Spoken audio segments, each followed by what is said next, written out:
Amen. Isa pong mapagpalang gabi sa buhay po ng bawat isa at nagpapasalamat tayo sa Diyos na siyang may akda ng buhay sapagkat tayo po ay binigyan pa ng pagkakataon ng Panginoon na mabuhay pa at makapag-live segment pong muli. Okay? So, bago po tayo magpasimula, naririnig niyo po ba yung aking pong boses?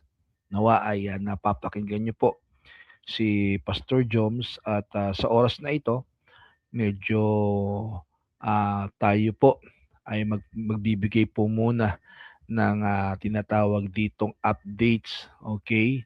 Gawa ng kung bakit po kami hindi po makagawa ng iba pong mga live segment, okay, at mga live videos kasi may mga bagay po na nangyari kay Pastor Joms, okay? So, nung mga nakalipas pong pagkakataon, actually, dalawang beses po ako kasing nasemplang sa motor.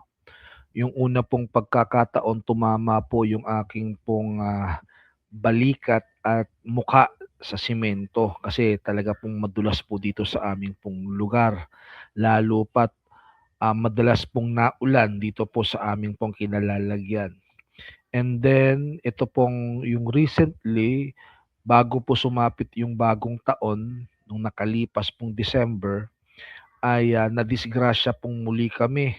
Kasama po si Sister Ninya, nasemplang po kaming muli sa motor. And this time around, dun po medyo naging grabe po yung naging tama ko sapagkat yung aking pong tagiliran, yung aking pong ribs, tumama po sa bato. At pinangangambahan ko pong meron po atang nabali o may na-dislocate kasi nung humampas po ako sa bato, meron pong nag-crack. Okay? Pero salamat sa Diyos, sa biyaya ng Panginoon, bagamat hindi pa po ako nakakapagpa-ospital. Hindi pa po namin magawa na tumungo po ng ospital dahil nga po nangingirot, masakit pa rin po yung aking pong tagiliran at medyo nakakaramdam pa rin po ako ng sakit. Pero thank you sa Panginoon kasi kahit papano hindi na po ganong kakirot. Nakagagalaw na po ako, nakakalakad-lakad na po ako. Although wala pa pong x-ray at wala pa pong anumang pong consultation sa mga doktor. So naniniwala po tayo na may ginawa na po ang Diyos at may ginagawa pa rin po ang Panginoon sa ating pong mga buhay kung bakit magpahanggang ngayon tayo po ay naririto, meron po tayong live segment para po magbigay pong muli ng mga end times update at nang sa ganon tayo po ay maging handa sa mga bagay na paparating ngayong 2026. Amen? Kasama ko po ngayon si Sister Ninya. Although wala po siyang video ngayon, okay, dahil nga sira po yung isa po naming pong laptop. Kaya po ako na lamang po yung merong pong video o may camera pero mapapakinggan po natin si Sister Ninya kung sakasakaling hihingi po ako ng tulong para basahin po yung iba po nating mga reports. Pero bago po tayo dumako sa atin pong mga end time updates, ay meron po muna tayong babasahin, okay, mula sa salita ng Diyos sa aklat po ng Ezekiel 33 verses 2 hanggang 7 at ito po yung pinaka-mandate po namin kung bakit po tayo nagbibigay ng babala at paalala sa napakaraming mga tao sa pamamagitan po ng programang ito o kung hindi man ay tayo po ay nagkakaroon po ng convention gaya po nung nakalipas, okay, nung December 25th ay naimbitahan po si Pastor Joms bagamat ito po ay renewal of vows, okay? Medyo kasal po kasi 'yon, pero ginamit po yung kasangkapan na 'yon na kasal para po makapag-share po tayo concerning po sa end times kasi marami pong mga kapasturan at mga Kristiyano yung dumalo sa event na 'yon. So salamat at tayo po ay nabigyan po ng pagkakataong makapagsalita nung last December 25th. Okay, ito po yung ating pong babasahin. Si Sister Ninya po ang magbabasa mula sa aklat ng Ezekiel 33 verses 2 hanggang 7. Yes, okay. Ito po ang sabi ng salita ng Diyos. Ezekiel, anak ng tao, ito ang sabihin mo sa iyong mga kababayan. Kapag ipinasasalakay ko ang isang bayan, sila ay kailangang pumili ng isang bantay. Kapag natanawan nito ang sasalakay sa kanila, hihipan niya ang trompeta bilang babala sa mga tao. Sino mang nakarinig sa babala ngunit nagsawalang bahala at napatay ng mga kaaway, walang pananagutan ang bantay sa kanilang kamatayan. Kasalanan na nila kung mamamatay sila sapagkat hindi nila pinansin ang babala. Maliligtas sana sila kung sila'y nakinig. Ngunit kung hindi hinipan ng bantay ang trumpeta pagkakita niya sa mga sasalakay at may napatay sa kanyang kababayan, ito ay pananagutan niya. Ikaw, Ezekiel, ang ginagawa kong bantay ng Israel. Anumang marinig mo sa akin ay sabihin mo sa kanila bilang babala. Amen. So, yan po, okay, yung ipinagkaloob po ng Panginoon na siyang maging gawain po namin. At hindi lamang po naming mag-asawa, kundi tayong lahat. Tayo po ay ginawa pong tagapagbantay. Sa wikang Ingles ay watchmen. Okay? Mga watchmen po tayo. Tayo po ang nagbibigay po ng babala sa napakaraming mga tao patungkol po sa mga bagay na paparating, patungkol po sa mga kasakunaan, okay, para makapaghanda po ang marami at nang sa gano'n ay hindi nga po sila mamatay. Ngayon, kung hindi po makikinig po ang mga tao, ay nasa sa kanila na po yun. Wala na po sa atin ang magiging pagkukulang at pagkakasala sapagkat lahat naman po ng tao ay meron pong kanya-kanyang pong desisyon at meron po silang kanya-kanya pong kaunawaan. Kami po ay naparito lamang, tinalaga at itinatag po ng Panginoon para magbigay po ng babala sa lahat po ng mga tao. Hindi na po namin, kumbaga, it is not for us kung maniniwala po kayo o hindi. It is all up to you. Okay? So ngayon, ang una po nating pong updates ay ito. Sapagkat nung nakalipas po na December 24, okay, which is December 25 naman sa atin, si Donald Trump, yung presidente po ng Amerika, ay nagsalita ng ganito. Hindi lang po si Donald Trump, maging po yung iba pong mga elitista ay nagwika ng gantong bagay na para bagang meron po silang gustong iparating at ipahiwatig sa lahat po ng tao. Pakinggan po natin, mga kapatid.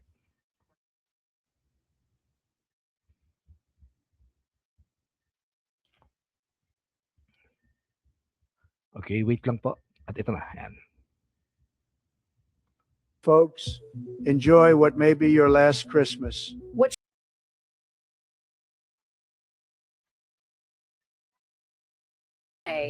The president released multiple holiday statements that shocked the country. In one of the most alarming lines, Americans were warned to enjoy what may be your last Merry Christmas. Folks, enjoy what may be your last Christmas. What should have been a simple Christmas message has turned into a political firestorm. During Christmas Eve and Christmas Day, the president released multiple holiday statements that shocked the country. In one of the most alarming lines, Americans were warned to enjoy what may be your last Merry Christmas. Instead of unity, the messages carried dark warnings and sharp attacks. Political opponents were blamed for what he described as threats to the nation's future. Past controversies were revived, including references to Jeffrey Epstein, the media, and unresolved election disputes. Rather than a single formal address, the statements came in rapid posts, mixing holiday wishes with anger and ominous predictions. The tone stood out sharply from the traditional calm associated with presidential Christmas messages. Reaction was immediate. News outlets called the remarks disturbing. Social media exploded with debate, outrage, and satire, not only in the US, but worldwide. A moment meant for peace became a warning. And now many are asking, if even Christmas carries a threat, what comes next?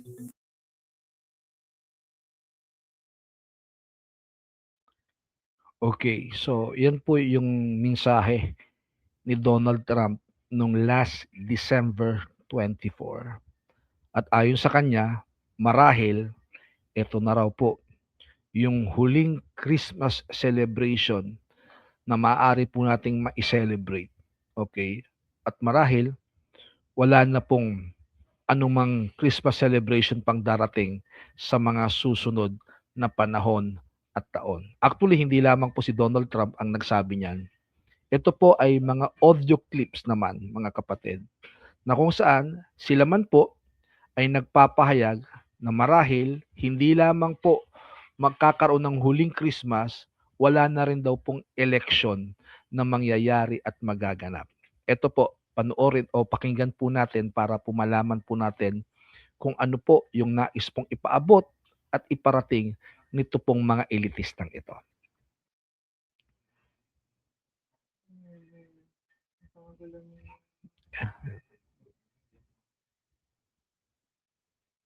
Okay. Wait lang po Ayan. It's actually kind of scary how much it seems like they're almost intentionally hinting at the fact that something could be coming to an end soon.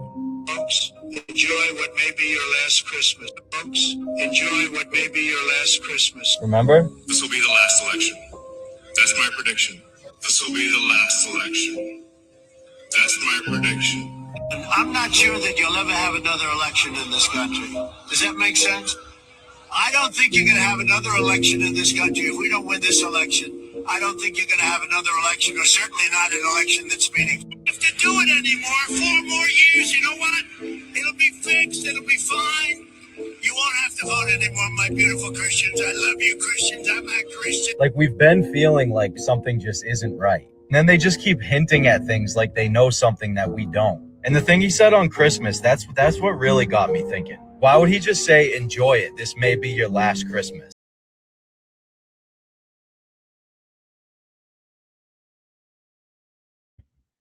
Okay, pagpaumanhin po ninyo, no, medyo mabagal po yung transition. Gawa po ng si Sister Ninya po yung kumbaga siya po yung nagko-control at medyo since isa lamang po yung gamit po naming computer po ngayon, kaya medyo mahirap. So sana maunawaan po ninyo. Gayunpaman, balik po tayo doon sa audio clip na aming pong ipinarinig sa inyo. Kanina po ay video clip ni Donald Trump na nagsasabi na i-enjoy daw po yung pinakahuling Christmas, okay, Christmas celebration na maaring i-celebrate nga po ng mga tao sa buong mundo. Hindi ko po alam kung ano po ang ibig sabihin ni Donald Trump doon, okay? Pero marahil meron din pong kinalaman, okay? Ito pong isa pa namin pong ipapapanood at ipaparinig po sa inyo kasi hindi lamang po si Donald Trump yung nagsabi na marahil nung nakalipas na December 2025, yan na daw po yung huling Christmas celebration na maaring ma-celebrate ng lahat. Bagkus pati po itong artificial intelligence na kung tawagin ay Alexa. Siya man po ay nagsabi na marahil ay wala na nga rin pong mangyayari at magaganap na Christmas holidays sa 2026. At hindi lamang po isang tao ito. Marami pong mga tao yung mga nagtanong, pero magbibigay lamang po kami ng ilan pong mga example, okay, para po maintindihan at maunawaan natin ano ang meron ngayong 2026 and beyond at bakit nasasabi hindi lamang ni Donald Trump pati nung AI na si Alexa nabanggit na wala raw pong mangyayari at magaganap na Christmas holiday in year 2026. Ito po, panoorin po niyo.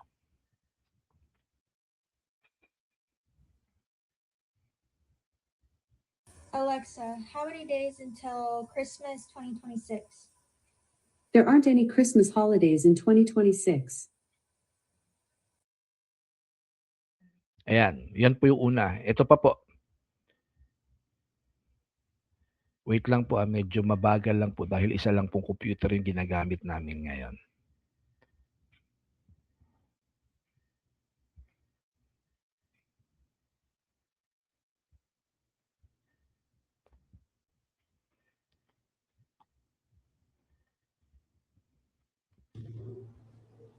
Alexa, how many days until Thanksgiving 2026? Thanksgiving Day in 2026 is 327 days away on Thursday, November 26th. Alexa, how many days until Christmas 2026? There aren't any Christmas holidays in 2026. Okay, so yan po. Meron pong mga nagtanong concerning sa magaganap na Christmas by 2026. At ayon po kay Alexa, wala daw pong mangyayaring Christmas holiday by 2026. Nung tinanong kung kailan po yung Thanksgiving, binanggit yung November 6 ba o 26. Okay? Pero nung tinanong yung patungkol po sa Christmas holiday, okay, sinabi ni Alexa na wala daw pong mangyayari at magaganap na Christmas holiday ngayong 2026. Gaya po ng sinabi ni Donald Trump at nung iba po pong mga elite, okay, yung mga elitista na nagsasabi na marahil wala na nga pong magaganap na Christmas celebration. Ang isa pa po mga kapatid kung bakit siguro nabanggit, okay, yung mga ganong kataga dahil alam po natin, hindi ko po alam kung nabalitaan nyo na, pero ngayon, okay, meron na naman pong niluluto ang lahat po ng global elites, kabilang po yung Antichrist, na panibago na naman pong katatakutan.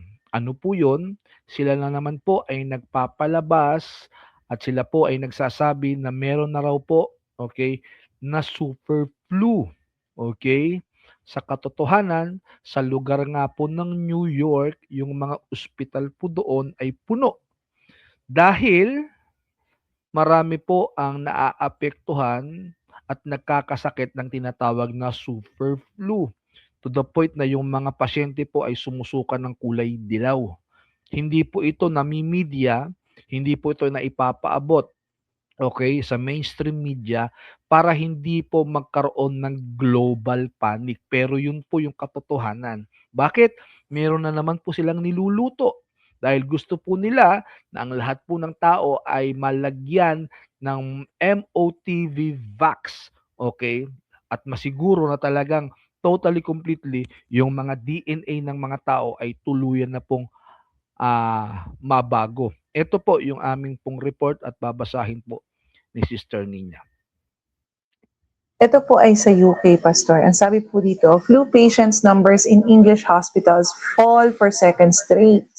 Medical director says NHS far from complacent as cold snap bites with average of 2,676 flu patients a day on wards. Actually, Pastor, flu season po talaga sa kanila. Pero ang kaibahan po kasi nitong super flu, gaya po na nabanggit ninyo, ay yung pagsusuka nga po ng bile o yung dahil sa wala ka ng kinain ay nagsusuka ka na ng dilaw. So yung panghihina at yung ano niya, yung katagalan ng sakit po na ito. Yun po. Okay. So, meron pong niluluto. Okay, na isa na naman pong pandemya marahil para po maisusog yung vax. Pero hindi po yan yung dapat po nating katakutan kasi kumbaga alam naman po natin na every time binabago nila kunwari yung mga variants ng COVID na yan, 'di ba? May iba't iba pong variants pero yan pa rin po yan, hindi pa rin po nagbago. Binago lamang po yung mga pangalan, inintensify para po mas lalong matakot ang marami at mas marami po ang magpa-vax. Okay? Ngayon, ito po yung matagal ko na rin pong sinishare sa inyo na isa sa mga araw na ito marahil ay mapangyari at magawa, matupad yung sinasabi po nating zombie apocalypse. Okay? Although meron pong super flu, pero ito po yung mas matindi mga kapatid. At ito po ay yung tinatawag nating superbug fungus. Ayan. Ayan po, mapapansin po yung nakalagay dyan, real life The Last of Us scenario. Deadly superbug fungus hits 27 states. Doctors warn there is no treatment. Alam niyo po ba yung series, movie na The Last of Us? Ayan.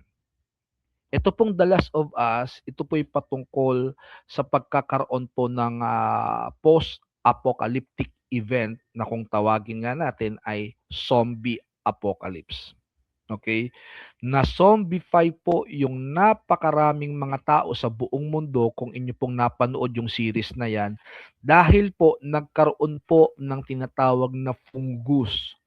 At yung fungus na yon na humawa sa mga tao, okay, wala rin pong treatment, wala pong gamot, okay, para patayin po yung fungus na yon to the point, mga kapatid, na yung mga tao nga po ay na-zombify. Ang nakakatakot po dito sa superbug na to, mga kapatid, is gaya po, okay, gaya po ng inireport po namin noon na yung vax ay pwedeng maihawa sa mga tao through skin contact. Ito rin pong superbug na ito ay pwedeng makahawa through skin contact. Ngayon, kanino po magmumula? Papakita po namin mamaya yung video sapagkat ang pagmumulan nitong superbug fungus na ito na kung tawagin ay Candida auris. Okay, Candida auris. Yan po yung nai-report na rin namin noon. Okay, ngayon po ay tinanggal po ni Facebook yung lahat po ng live videos po namin. Tinanggal na po, wala na po ni isa. Kaya ito pong videos na ito, i-download nyo kaagad, i-save ninyo. Bakit inaalis ni Facebook yung mga evidences, okay, at yung mga plano po nila na matagal na po naming binahagi, matagal na po naming sinabi, tinanggal po nila yung lahat ng live videos po namin, mga kapatid. Tinanggal nila para wala pong ebidensya at wala pong makita ang mga tao na mga pangangaral noong una na nangyayari ngayon. Pagpapakita at pagpapatunay lamang, mga kapatid, na yung matagal na po naming sinabi at binanggit, nangyayari na po ngayon. Kaya tinanggal ni Meta, tinanggal ni Facebook yung mga live segments po namin kasi takot siya na malaman ang katotohanan ng napakaraming tao. Ito rin ang dahilan kung bakit hindi na po lumalago yung aming mga followers, 27K followers na lang, na dating 28, ginawa niya pababa, ginawa niyang pabawas. Bakit? Kasi takot si Meta. Okay? Takot si Meta sapagkat alam niya na yung programang ito ay kinakasangkapan ng Lord para mabuksan ang isipan ng mga tao. Kaya i-download nyo po after nitong video na ito, i-download nyo po para may kopya kayo. Okay? Ngayon, ipakikita po namin mamaya-maya yung video at ito nga po, ito pong nakalagay dito, deadly superbug is spreading across US as drug resistance grows. Okay, researchers sabi dyan. Ngayon, ganito po mga kapatid. Hindi lamang po yung 28 states, okay, hindi lamang po 28 states sa Amerika ang may kaso po nito pong Candida auris na tinatawag nating superbug fungus. Ito po ngayon ay nakarating na sa 60 countries all over the world. 60 na po o 6 na po na mga bansa ang meron na pong kaso nito pong superbug fungus na Candida auris. Okay? Ngayon, babasahin po ni Sister Ninya, ito pong nakalagay po rito para mo po maintindihan at maunawaan ninyo. And then ipakikita po namin yung videos, okay, na kung saan yung mga doktor ang siyang nagwa-warning dahil ang pagmumulan nga po nito ay yung mga taong mahina raw po ang immune system. Alam naman po natin kung sino yon.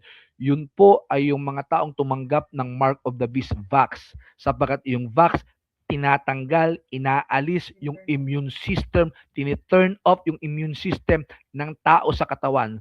At sila po yung mahahawa, sila yung pagmumulan, ito na po yung sinasabi nilang second pandemic, mga kapatid. Magkakaroon na po ng tinatawag po nating zombie apocalypse sapagkat yan po, okay, yan po mismo yung nakalagay sa front page ng magazine na yung Last of Us, okay, pakita nga natin ulit yun ni Sister Ninya. Ayan, real life The Last of Us scenario, okay, yan po ay nakalagay sa front page ng isang magazine. Real life the last of a scenario, naririto na po tayo, mga kapatid. At marahil yan din po ang dahilan kung bakit sinabi siguro ni Donald Trump at ng ibang mga elite na yung 2025 Christmas celebration ang pinakahuli nating celebration dahil marahil mangyayari na po ito pong ating pong mga ipinapahayag noon na zombie apocalypse. Dinadahan-dahan lang po nila at naghahanap sila ng maaring maging dahilan kasi hindi nila pwedeng sabihin na yan ay nagmula sa vax. So hahanap sila ng ibang alternatibong paraan para sisihin kung bakit magkakaroon ng zombie apocalypse. Ito po, babasahin po ni Sister Nina.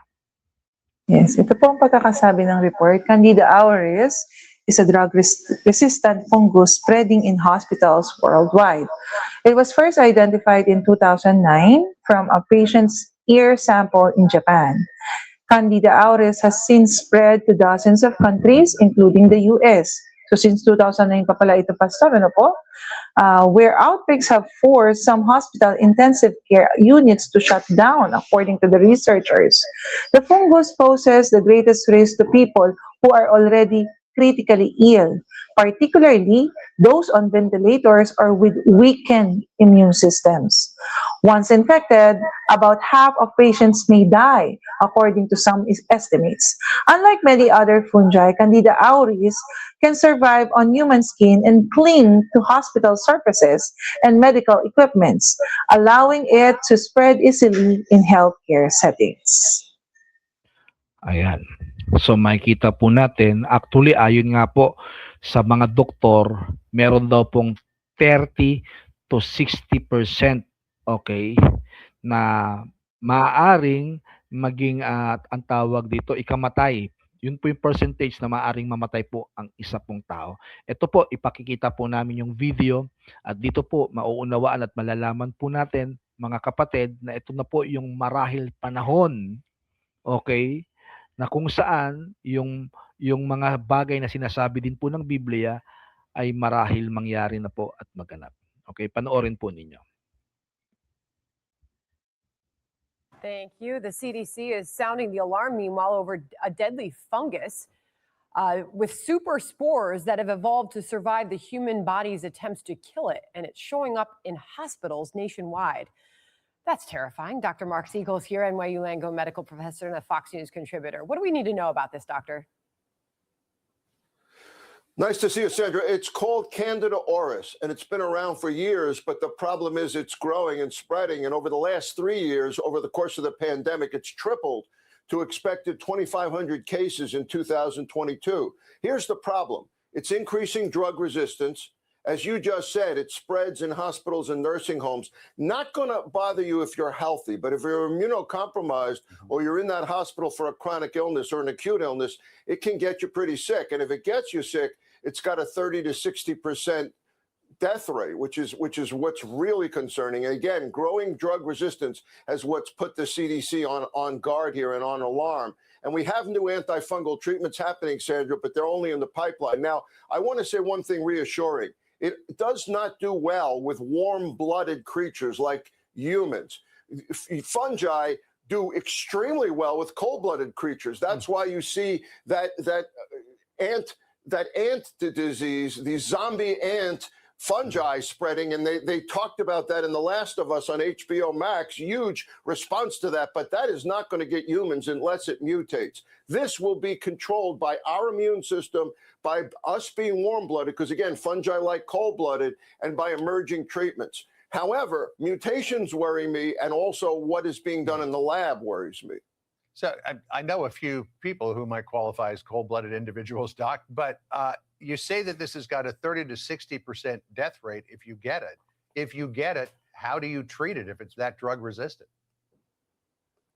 Well, that's a really good point, John. And it's immunocompromised that I'm worried about. There's a drug called echinocandins that work most of the time. That's our stalwart. That's our guide. That's the best treatment. But that's showing drug resistance in now 5 to 15% of cases. That's the one I have my eye on. But it's multiple resistance. We got a lot of antifungal drugs, but this one is a growing resistance. This is why CDC is setting off the alarm. One more thing. CDC also concerned about the fact that it's misdiagnosed all the time. We're not used to fungi spreading. We're not used to yeast spreading. And there's yeast a lot of places, but this has to be looked at very carefully. And we're missing a lot of these diagnoses in hospitals because, again, the hospitals geared up towards a super attention to COVID and missed a lot of these other emerging infections. All right. Dr. Mark Siegel on that for us. Thank you very much. Okay, so napakinggan naman po ninyo. Okay. 30 to 60% ang death rate. At ang maaari nga lang daw pong mahawa is yung mga cold-blooded person. Okay? Mga cold-blooded. Ang ano pong ibig sabihin nun, mga kapatid? Kasi yung mga taong malalakas, yung mga warm-blooded na gaya po natin, yung mga unvax, okay, yung mga unvax ay kinukonsider na warm-blooded humans. Okay? So, kayo po mismo, pwede po kayong mag-research kasi po, alam naman natin na yung mga vaccinated, yung mga na-vax, okay, yung mga dugo nila hindi na po pwedeng transfuse o maisalin. Bakit? Kasi nga contaminated na. Okay? At pag basta contaminated ka, meron kang mahinang immune system, therefore, isa ka doon sa tinatawag na cold-blooded, mga kapatid. Okay? Ngayon, binanggit po doon yung tinatawag nga po na sa pangyayari na yung mga zombie ants. Okay? Ganun po ang mangyayari sa isang tao na cold-blooded once na ito pong Candida auris ay muling mag-mutate kasi nga siya po ay resistant sa lahat po ng mga antibiotic, antifungal, antivirus, okay? Resistant po siya. Sa ngayon, may binanggit yung doktor kanina na isang gamot na maari pang umubra. Okay? Pero ito pong fungus na ito pong Candida auris na ito, para po itong meron pong sariling kaisipan na kaya po niya na ang tawag dito, kaya niyang mag-adapt, okay? At gumawa ng paraan paano mai-resist yung panibagong antifungal, antibiotic o antivirus na gagamitin sa kanya. Ito po yung isa pa pong video, okay? Sapagkat ito po yung medyo alarming at marahil ito na po yung sinasabi ni Bill Gates na second pandemic na magmumula mismo doon sa mga taong tumanggap ng vax.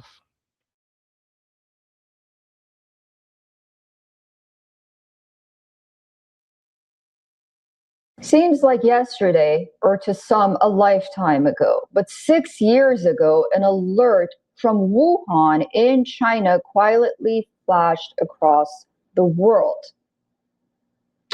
Few grasped it then, but it would soon change how humanity fears invisible enemies. Now another silent threat is spreading slower, quieter, but stubbornly hard to kill. Take a look.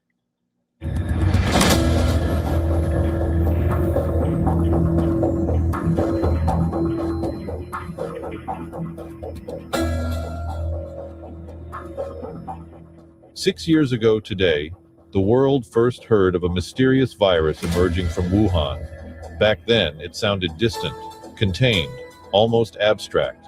Within weeks, it wasn't. COVID-19 rewired global health systems, exposed vulnerabilities, and taught one brutal lesson. Microbes evolve faster than human complacency. Now, scientists are tracking a different kind of adversary, not a virus, a fungus. Its name is Candida auris. It doesn't spread with explosive speed. It doesn't shut down cities, but it refuses to die. Candida auris is being described as a superbug fungus because it resists most known antifungal drugs. In some cases, all of them. Health officials say more than 7,000 people have been infected across 27 U.S. states, largely in hospitals and long-term care facilities. Globally, Candida auris has now been detected in over 50-60 countries across 6 continents, its burden rising year after year. The most common symptoms are skin and nail fungal infections. A patient may suffer from digestive issues like bloating, constipation, and diarrhea. They also feel tired and worn down, along with fever and chills. Some female patients also develop vaginal infections. What worries scientists is its adaptability.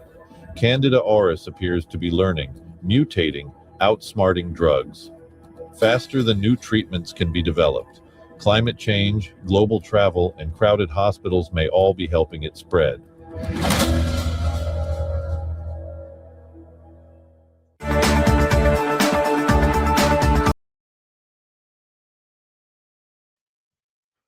Okay, so napakinggan po ninyo, ito pong Candida auris na ito pong superbug fungus, ay hindi lamang po may kakayanang mag-adapt.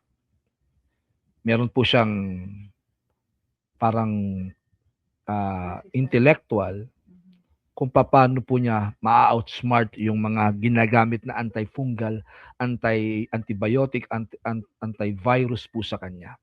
Okay? Para makasurvive. Now, ito rin po yung nasabi po namin noon at matagal na rin pong babala ng isang doktor na pinatay dahil sa kanya pong expose na kung tawagin po ay si Dr. Rashid Butar, yung tinatawag niyang sleeper cell. Okay?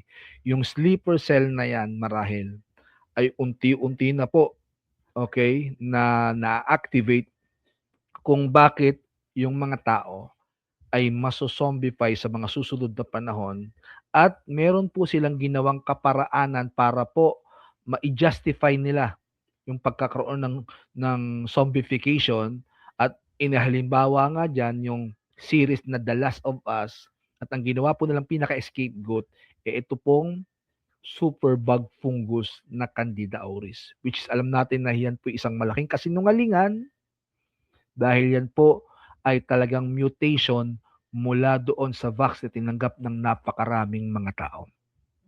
Hindi po kami naparito para manakot, pero yan po talaga yung realidad. Nakakatakot po. Okay? Yung mga bagay na maaring maganap at mangyari sa mga susunod na panahon. At ito nga rin ang dahilan kung bakit po tayo nangangaral.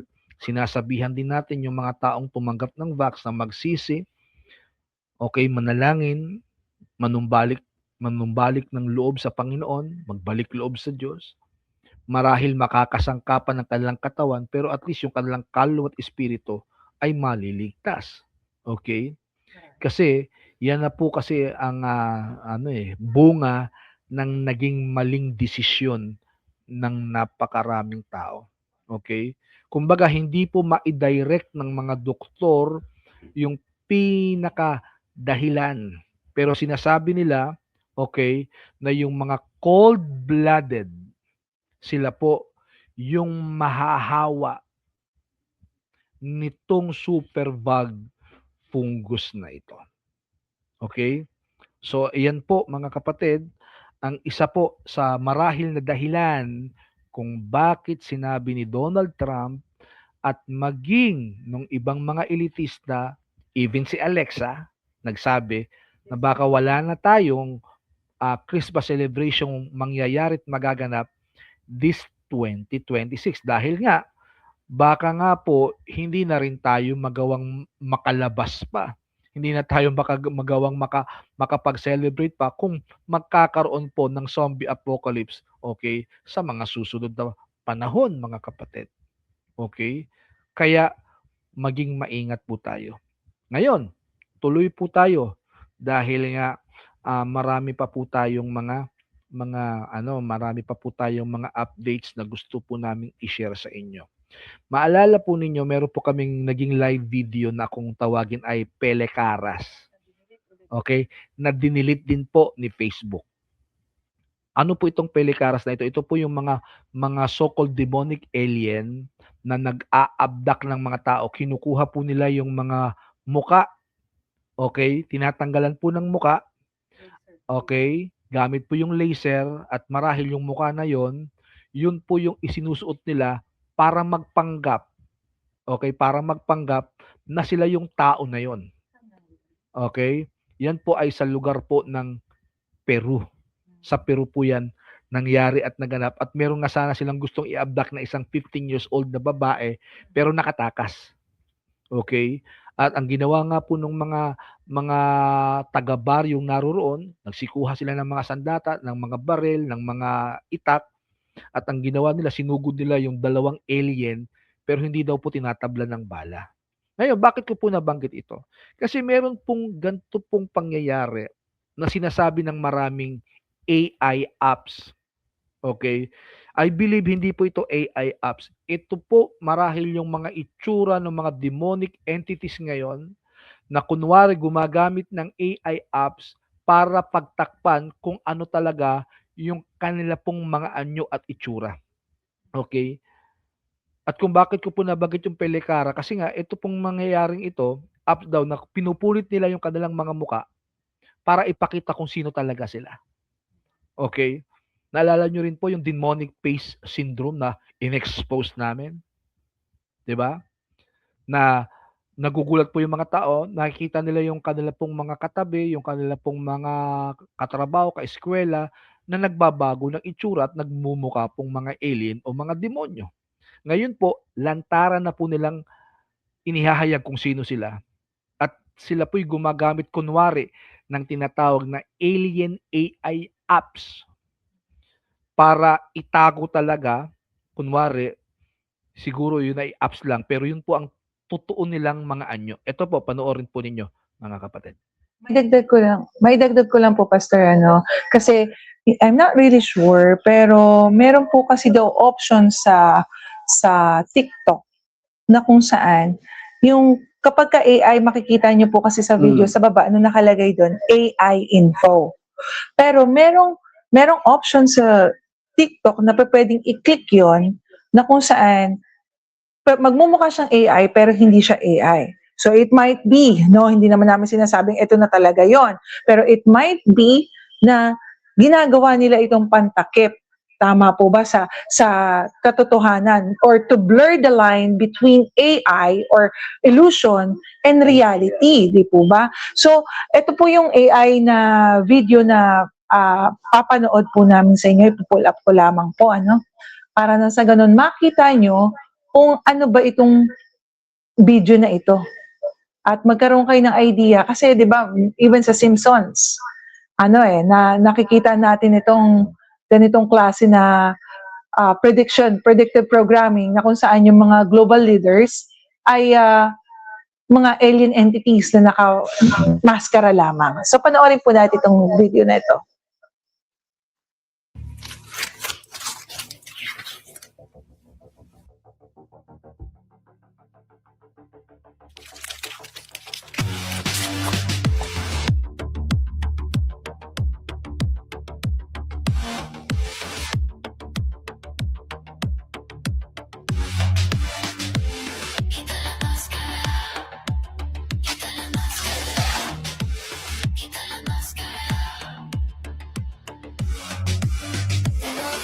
Vacío, quita la máscara, debajo está el pulso, quita la máscara. Okay. So, ayan po.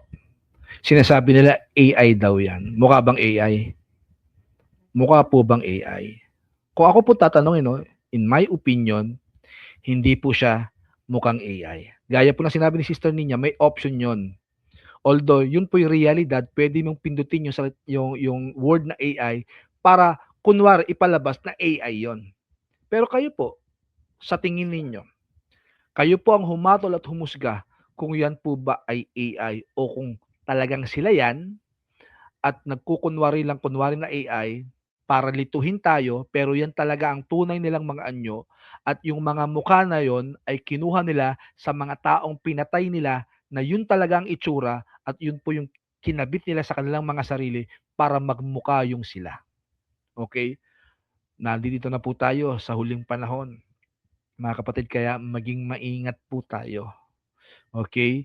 Darating yung pagkakataon na yung mga demonic entities maglalabasan. Yung mga halimaw, maglalabasan po yan, maglalakad po yan sa mga kalsada, sa mga malls, sa mga daanan, magpapakita yan. Okay, maging mapanuri tayo, mapuno po tayo ng discernment mula sa Holy Spirit para malaman po natin. Dahil yung mga yan, hindi lamang po magpapakita ng kanilang mga anyo.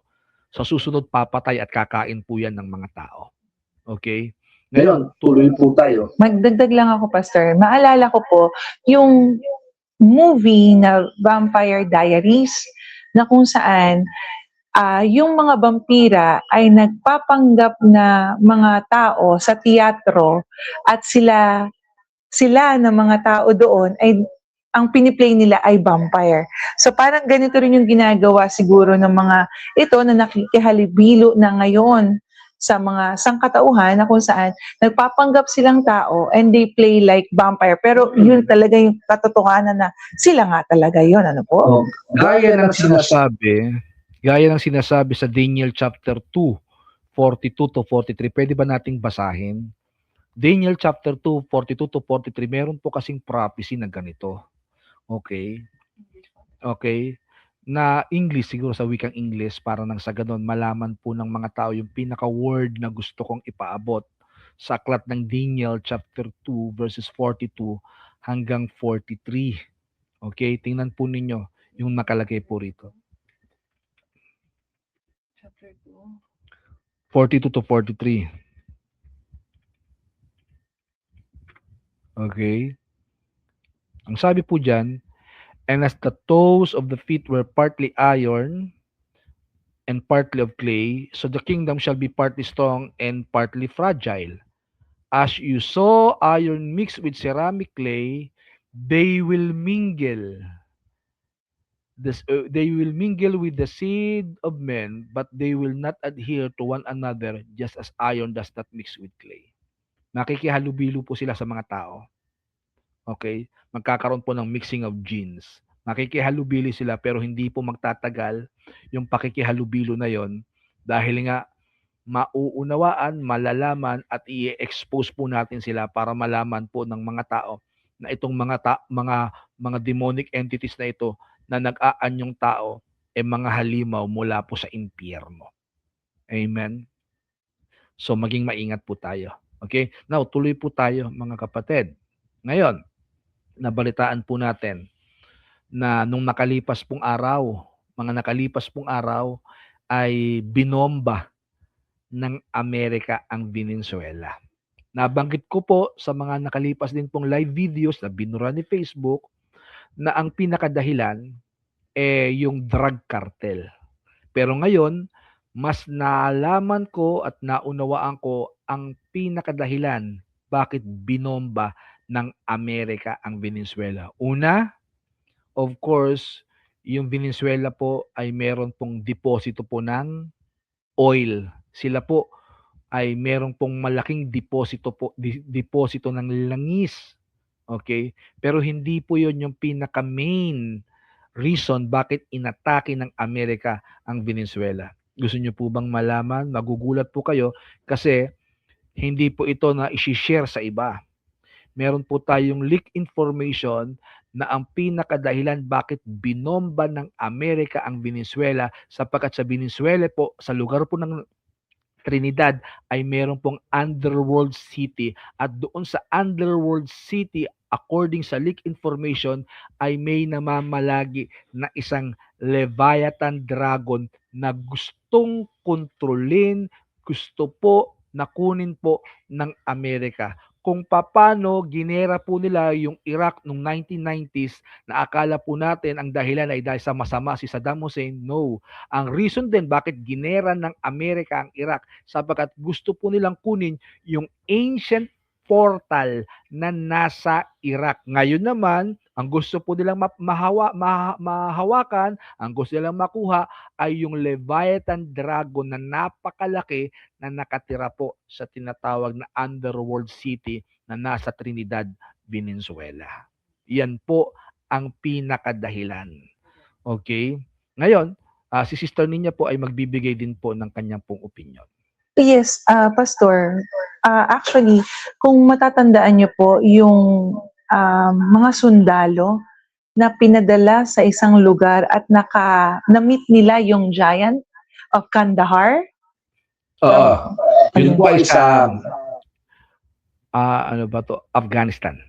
Yes. So meron po talagang mga mission na ipinapagawa sa mga kasundaluhan na hindi nila alam kung bakit, pero merong mga ganito na tinatago, pero somehow nagkakaroon ng leak information para malaman natin yung katotohanan. They are trying to control even yung mga giants na yon, yung sa giant of Kandahar. At meron nga pong sundalo na nag-expose ng nangyari kung paano pinatay ng giant of Kandahar yung kanyang mga kasamahan. So meaning, merong mga secret or highly, ano bang tawag dun, Pastor?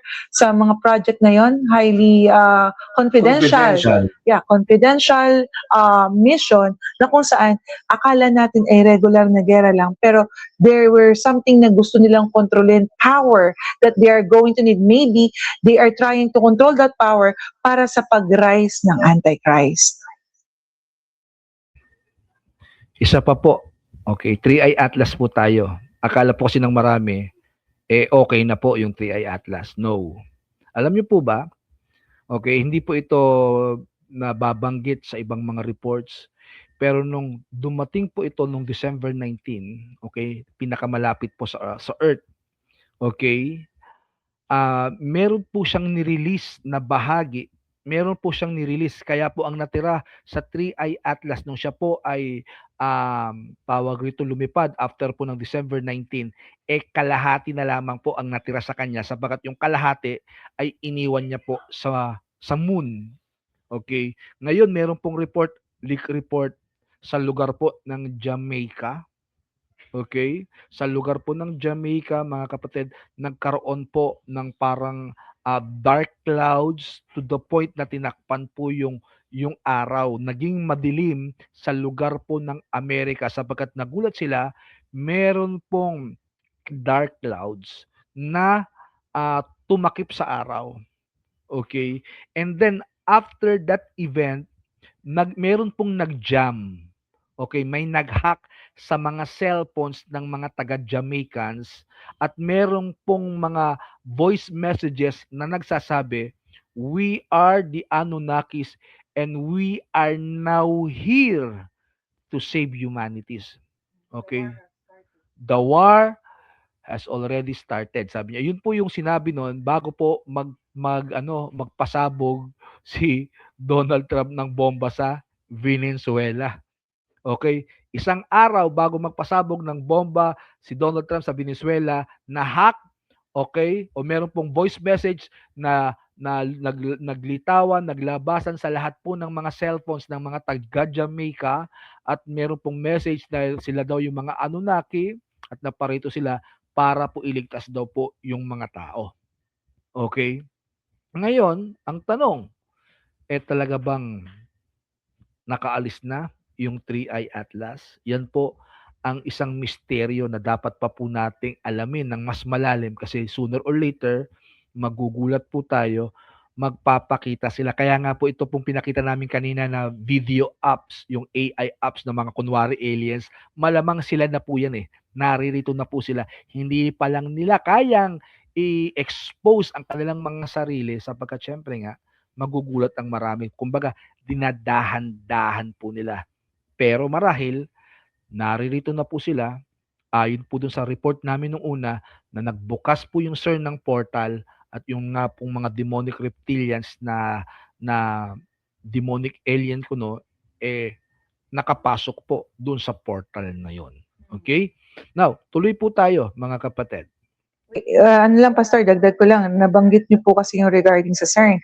I believe ngayon po, ang CERN is magsasara siya, nagpalit po kasi siya ng parang yung tagapamuno. At ito po ay magsasara for parang upgrading. At may binabalak po sila by the year 2029 to 2030, if I'm not mistaken, no? I'll pull up later on yung yung updates regarding that, na mas palalakihin po nila ang area ng kanilang nasasakupan. Yun po. Okay, so yan po yung mga updates na hindi na po namin nilagyan pa ng slide, sinabi na lamang po namin sa inyo. Okay, ito pa po mga kapatid, yung isa sa ating pong mga updates at alam naman po natin na may mga prophecy, may mga hula ng iba pong mga lingkod ng Diyos na ngayon pong 2026 ang magiging simula ng pagkakaroon ng tinatawag nating global famine. Okay? At meron po kami ipapapanood po na isa pong lingkod din ng Diyos na nagsasabi na magkakaroon ng global famine at kailangan nating maghanda. Okay? Ito po, panoorin po natin mga kapatid.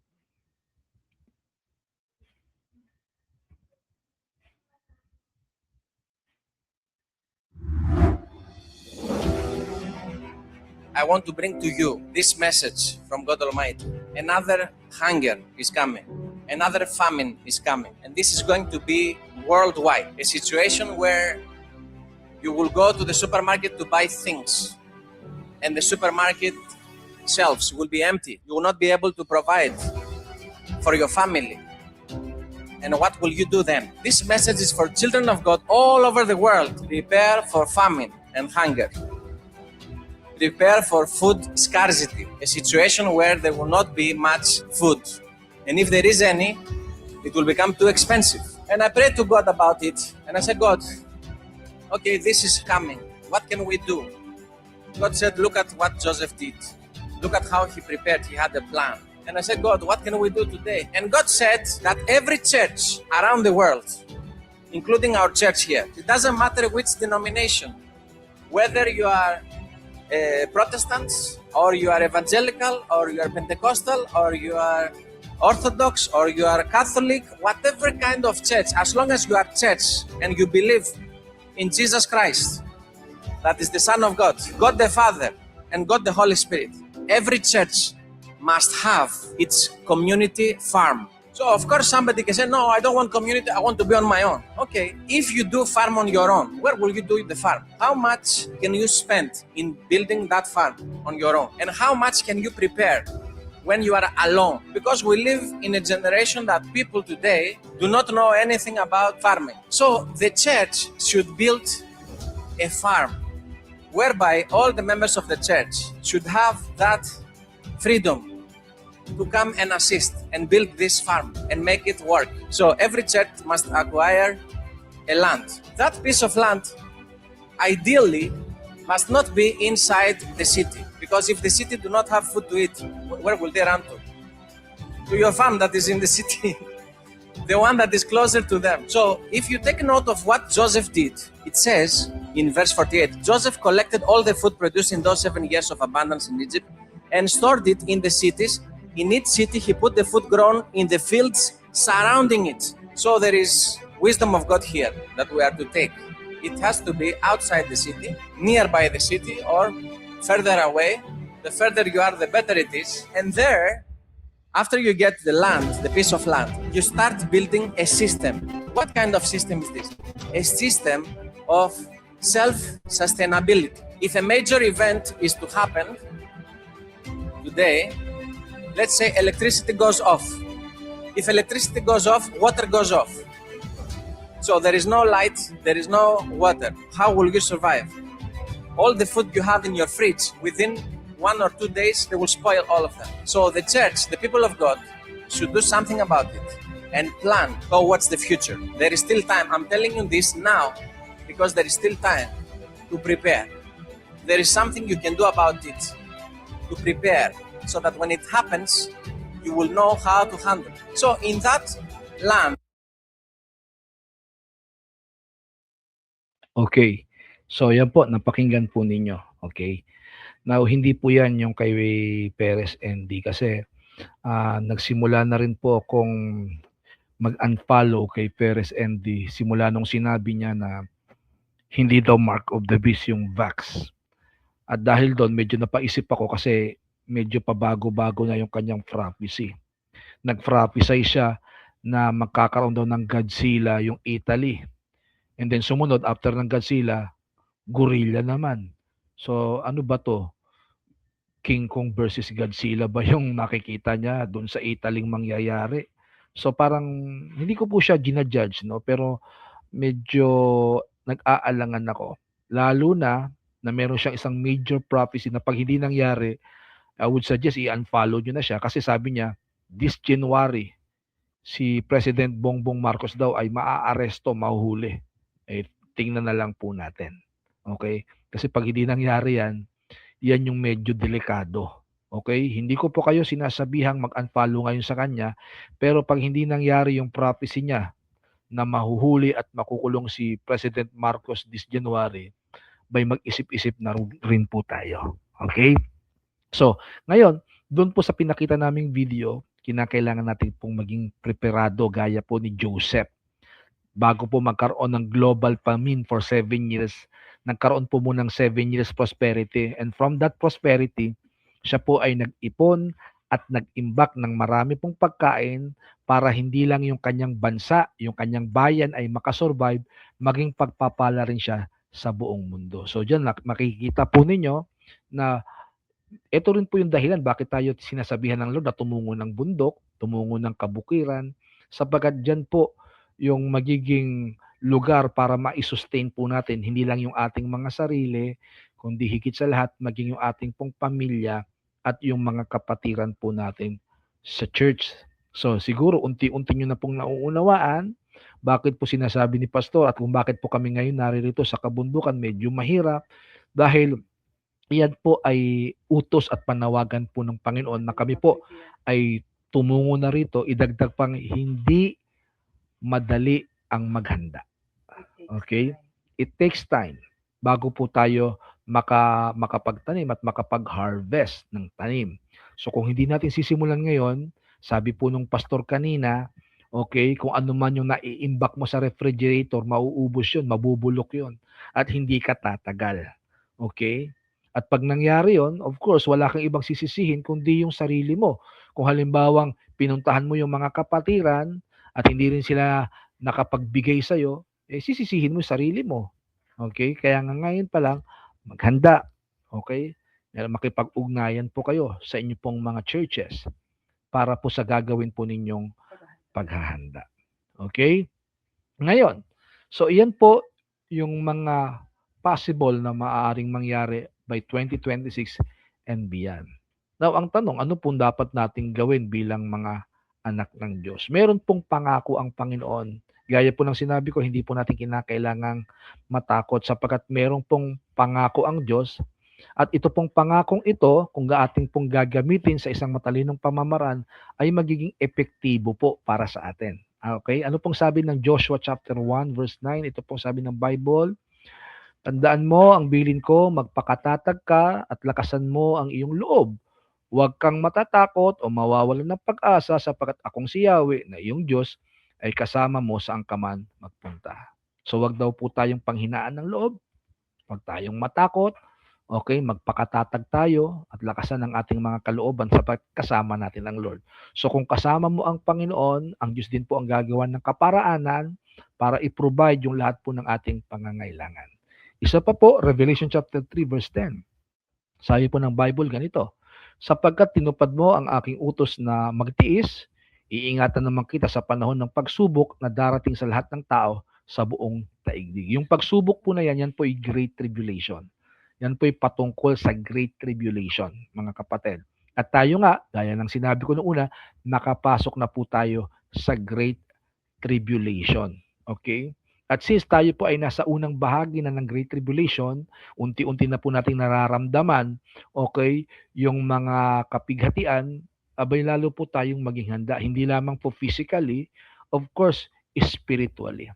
Okay? Even yung ating pong mga mental na kaisipan, kasi kung hindi tayo maging handa mentally, masisiraan tayo ng ulo. Ganon din po, pag hindi tayo naging handa emotionally, okay, magkakaroon po tayo ng nervous breakdown nito. Kasi meron po ako napakinggan, dapat daw physical at spiritual lang daw tayo magiging handa.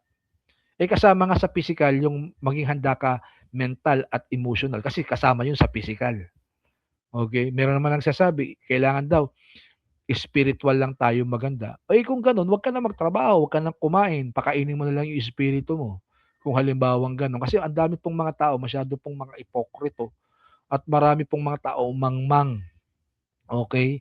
Hindi po nauunawaan kung yung kanila pong mga pinagsasabi, basta't may masabi lang, may mai-post lang, meron lamang po silang mai-share, hindi naman nila pinag-aaralan kung ano po yung mga pinag-share po nila. Okay? So bilang isang matalinong mga anak ng Diyos, maging prepared po tayo sa lahat po ng aspeto. Lalong-lalo na yung ating communism. Yun po yung ating. Okay? So sa wala pong pagtagal, kami po ay nagpapasalamat. Hindi po kaming kinasangkutan ng Lord para ibahagi po sa inyo yung mga nangyayari sa buong mundo para makapaganda po tayo. Bago po tayo magtapos, po munang pasalamatan tao. Okay? Wala pong sawang walang sawang nag-aayuno at higit sa lahat sila po yung nagkakaloob. Salamat po sa inyo kung bakit po kami napapanatili sa ministry at kami po yung napapanatili pang buhay dahil sa inyo pong mga support. Okay? So, at dahil din po yan sa kahabagan at biyaya ng ating Panginoon. So, sa ngayon, tayo po ay magpipray at aking pong inaanyayan ng aking may bahay na siya pong mag-close ng prayer po. Okay, Sister Nina. Yes, amen. Tayo po ay manalangin. Aming Diyos na makapangyarihan sa lahat, lubos kami nagpapasalamat sa iyo sa kabutihan mo sa aming mga buhay. Tapat ka at ang iyong mga salita ay tapat sa aming mga buhay. Lord, mapaparam ang lahat ng bagay, ngunit ang iyong salita ay mananatiling totoo. Kaya naman, sa oras na ito, Panginoon, dinideklara namin ang iyong kalooban sa aming mga buhay. Lord, kami po ay nagpapasakop ng lubos sa iyong kalooban. At sa mga panahon, Panginoon, na kung kami man ay masusubok, Panginoon. Lord, panghahawakan namin ang iyong mga salita na Amen. ikaw po, Panginoon, ang siyang magpapalakas sa amin at even ikaw po ang gagawa ng daan upang kami, Panginoon, ay makalagpas sa pagsubok na ito. Kaya naman dalangin ko na patatagin mo po ang kalooban ng bawat isa sa mga darating na pagsubok sa amin, Panginoon. At datan mo nawa kaming tapat na naglilingkod sa iyo, Lord God. Maraming po salamat, Panginoon. Iniiwan ko po ang kapayapaan mo, kagalakan, pagpapala sa buhay ng bawat isa. Sa iyo po ang pinakamataas sa papuri, iluwalhati at pagsamba. In Jesus' name we pray. Amen and amen. Amen. So, maraming salamat po at hanggang sa muli, kung tayo po ibibigyan pa ng Panginoon ng buhay at lakas at magkakataon, ay makakapag-live segment po muli kami. Okay, ito pong muli ang inyong pong mga lingkod, Pastor Jones at Sister Nina, at kami po ay nagpapaalam na. Bye-bye. God bless po.